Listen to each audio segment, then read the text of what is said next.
laquelle l'individu n'est pas une abstraction inhérente à la réalité humaine, mais il est un ensemble de rapports sociaux. Ça veut dire quoi? L'homme est fondamentalement fait pour vivre en société. L'homme est enclin à vivre en société. Maintenant, qu'est-ce que la société?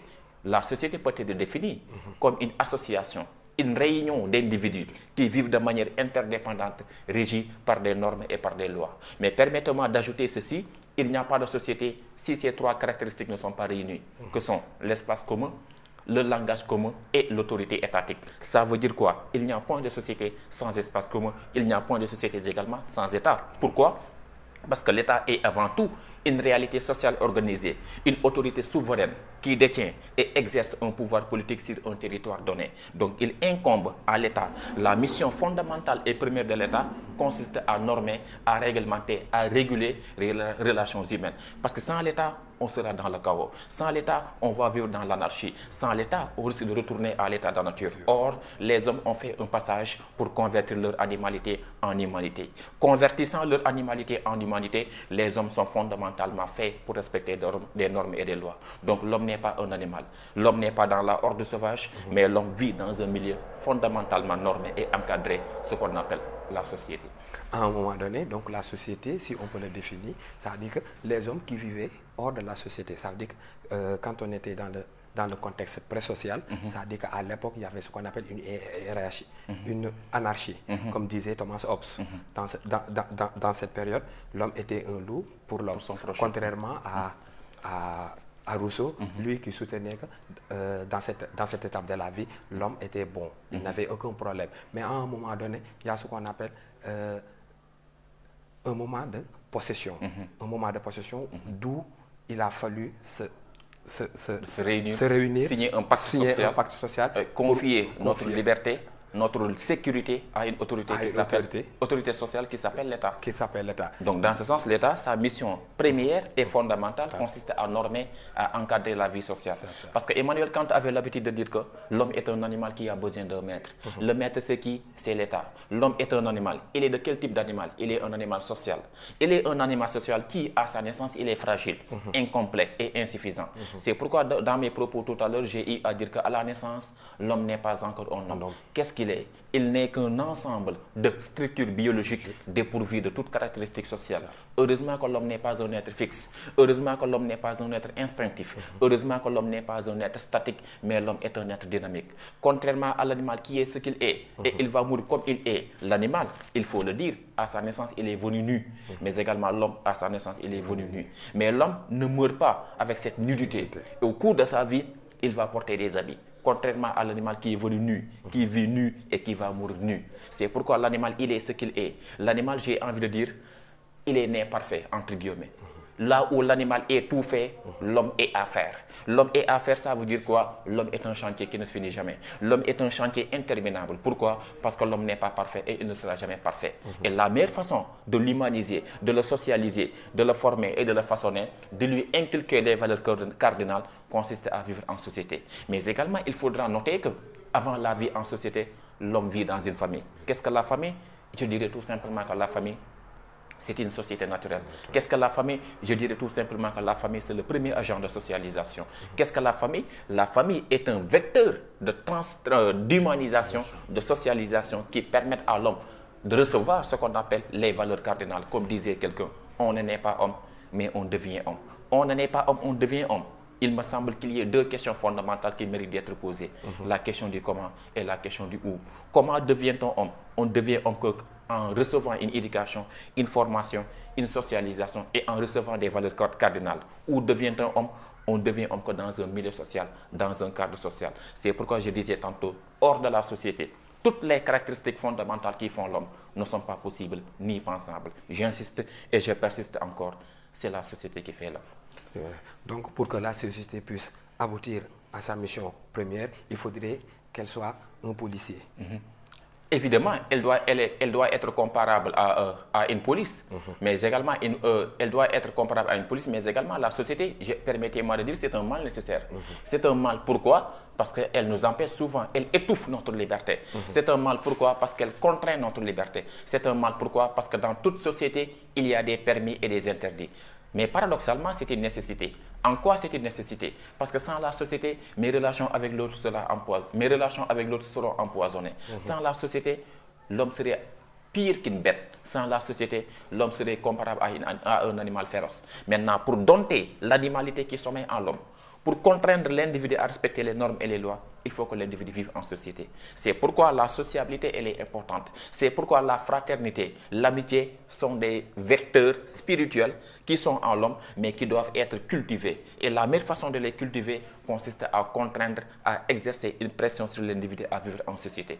Certes, l'homme est un animal qui aspire à être libre, mais il arrive souvent que l'homme confonde liberté et licence. C'est pourquoi je disais tantôt, il ne faut pas qu'on fasse la confusion, il ne faut pas qu'on fasse l'amalgame entre la liberté et la licence. Parce que pourquoi l'homme laissé à lui seul, il peut user et abuser de sa liberté. Certes, l'homme, je crois à la liberté. Je dirais même que je suis un adepte de la liberté. Mais quelle liberté s'agit-il ici? Cette liberté ne doit pas être comparée à une liberté illimitée, parce que trop de liberté tue la liberté. Donc la liberté ne doit pas être sauvage. En mon sens, la liberté doit être normée. En mon sens, la liberté doit être encadrée. Et la meilleure façon d'encadrer la liberté consiste à mettre en place, à légiférer des normes et des lois. Pourquoi? Comme disait Rousseau, l'impulsion d'un seul appétit et esclavage, l'obéissance à la loi conseille prescrite et liberté. L'homme libre, en mon sens, n'est pas celui qui obéit à ses instincts et à ses passions. Pourquoi? Parce que l'homme n'est pas un animal. Seul l'animal est capable d'obéir à ses passions, à ses instincts durant toute sa vie. Mais l'homme n'est pas appelé à obéir à ses passions et à ses désirs. Quelqu'un me dira que l'homme est un être pétri de passion et de désirs. J'en conviens, l'homme est un être pétri de passion et de désirs, mais également l'homme est capable de convertir son instinctivité, son animalité en humanité. Voilà pourquoi, de toutes les créatures, l'homme est la seule créature qui refuse d'être ce qu'elle est. Pourquoi est-ce qu'elle refuse d'être ce qu'elle est? Parce que l'homme étant une créature est capable de donner un sens à sa vie. L'animal n'est pas capable de donner un sens à sa vie. Pourquoi? Parce que la vie de l'animal, elle est figée. Pourquoi? Parce que la vie de l'animal, elle est fondamentalement instinctive, alors que celle de l'homme est évolutive. Juste une question, quand on dit la force reste à la loi, toujours dans ce sillage, qu'en dites-vous? L'expression force reste à la loi, à mon sens, mérite d'être corrigée.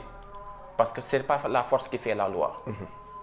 En mon sens, c'est mon intime conviction. Il me semble qu'on ait besoin des lois qui sont fortes, mais pas force reste à la loi. Ce qui pousse les hommes à respecter les normes et les lois, ce n'est pas la force.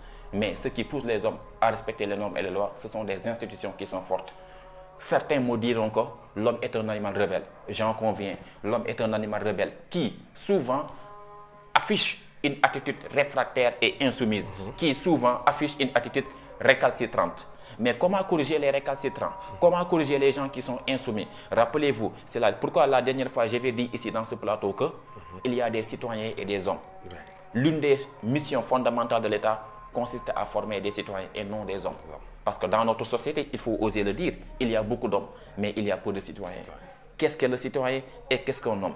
En mon sens, il me semble insuffisant qu'on soit homme. Mais il faut être un bon citoyen. Je pense que le bon citoyen est celui qui participe aux affaires de la communauté. Le bon citoyen est celui qui participe de façon rationnelle, de façon raisonnable aux affaires de la cité. Le bon citoyen n'est pas celui qui détruit la cité. Le bon citoyen n'est pas celui qui menace l'équilibre, la cohésion sociale.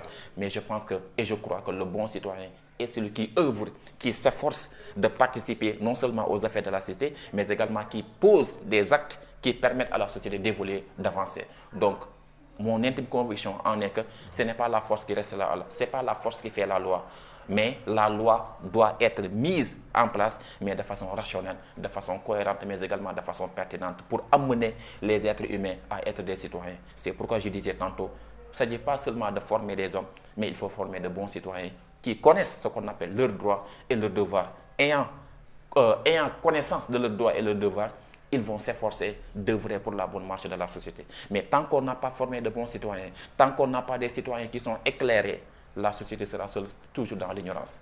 Et une société qui est abusée par des charlatans doit être éclairée, en mon sens, par des philosophes. Ce qui nous amène dans les normes sociales. Évidemment. C'est pourquoi je dirais tout à l'heure que les normes sociales sont indispensables dans la vie en société. Pourquoi? Parce qu'il n'y a point de vie sociale sans normes. Qu'est-ce que la norme? Je dirais tout simplement que la norme, c'est un code de conduite qui définit les comportements de l'individu et du groupe. Chaque être humain même s'il revendique le droit d'être libre, j'en conviens, l'homme doit être libre, parce que je fais partie des gens qui croient que Dieu nous a créés libres, mais c'est l'homme lui-même qui a créé l'esclavage. Pourquoi dit-on que Dieu nous a créés libres? C'est parce que tout simplement, Dieu n'a pas contraint l'être humain à le croire. Dieu a créé l'homme, il lui a donné la conscience et la raison de croire ou de ne pas croire. Maintenant, les hommes, entre eux, ayant une attitude mauvaise, excusez-moi du terme, entretiennent souvent des relations qui sont hostiles, des relations qui sont empoisonnées. C'est pourquoi je dis qu'au départ, tout ce que Dieu a créé est bon. Au départ, Dieu a créé la liberté, mais ce sont les hommes qui ont créé l'esclavage et qui s'entretuent entre eux. De ce point de vue, j'en conviens que la norme, elle est indispensable dans la vie en société. Donc, il faut noter que même si la norme, elle est indispensable dans la vie en société, il faudra y ajouter également que la société a un double caractère.